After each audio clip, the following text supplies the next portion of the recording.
Yelp is beating down our door every month to try to get us to use them, and we've tried. We don't feel like we got out of it what we needed. For at least the RV business, it's not the right fit. I think the RV world has become more digital. I'm curious what softwares you use to kind of help you run your park. You know what? So far, we've created a bunch of our own spreadsheets just on Google Docs just to keep up with the names and the placement and when they move in and out and stuff like that. But in terms of our billing, we just use QuickBooks. We're open to changing on that. I've been talking to a guy. But QuickBooks has served us really well. And another thing is when we were setting up the laundry room, we decided to do a app-based laundry system. And we were a little nervous about that because I reached out to other RV park owners and they were like, don't do it. Just do quarters and dollars. And and you know what? You can learn a lot of wisdom from the generation that comes before. And that's important to listen.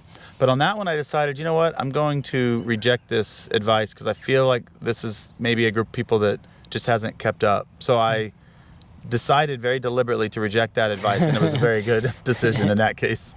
Yeah, that's awesome. Because I think some of the so for us, we use stuff like CamSpot, and there's storage unit softwares that you can kind of use for. But I think we've used a couple of software. So I was just curious if. We do use CamSpot, but that's just, we have a few spots set aside for vacation. So we use CamSpot for our vacation spots. So you have kind of a mixture. You kind of have CamSpot for quick reservations, and then you have kind of more of your long-termers a little bit, who stay for several months. That's right. You have your internal Google Sheets or Excel sheets to kind of manage that. That's right, and QuickBooks does that pretty well for you, but we do have our spreadsheets just to make sure we're keeping up with other, like I would tell you, when everything's crazy and busy, you don't think to do this. But if you get a vendor that does something for you really well, have a vendor. We're making a vendor list because then we can go back and go, wait, who was that person that we needed that one time to do this one job? It's really nice to go and go, oh, that's who it was. So things like that become really important.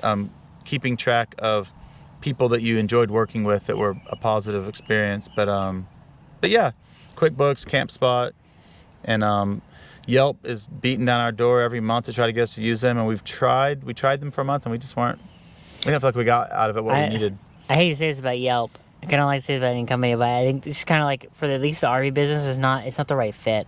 Yeah. I think right now, Google Maps and Google businesses are kind of Google reviews is kind of where people go. People just go on Google and they type in RV parks near me, and that's right. And that's really how a lot of them determine that, I think. Yeah. Or even Apple Maps or stuff like that. Those are kind of the way the Google Places, Apple Places, absolutely. Stuff like that. If one of your viewers is watching this and thinking, but maybe I should use Yelp, but then just ask yourself right now, even if you know nothing about RV parks, what would you do if you were in Montana and you were dragging an RV and you wanted to stop at a park? How would you do it? I mean, there's a really good chance you'd do what you just said. Go to Google or Apple Maps. Maybe Yelp would be third or fourth down the line, but you probably won't ever have to get to Yelp before you get your answers.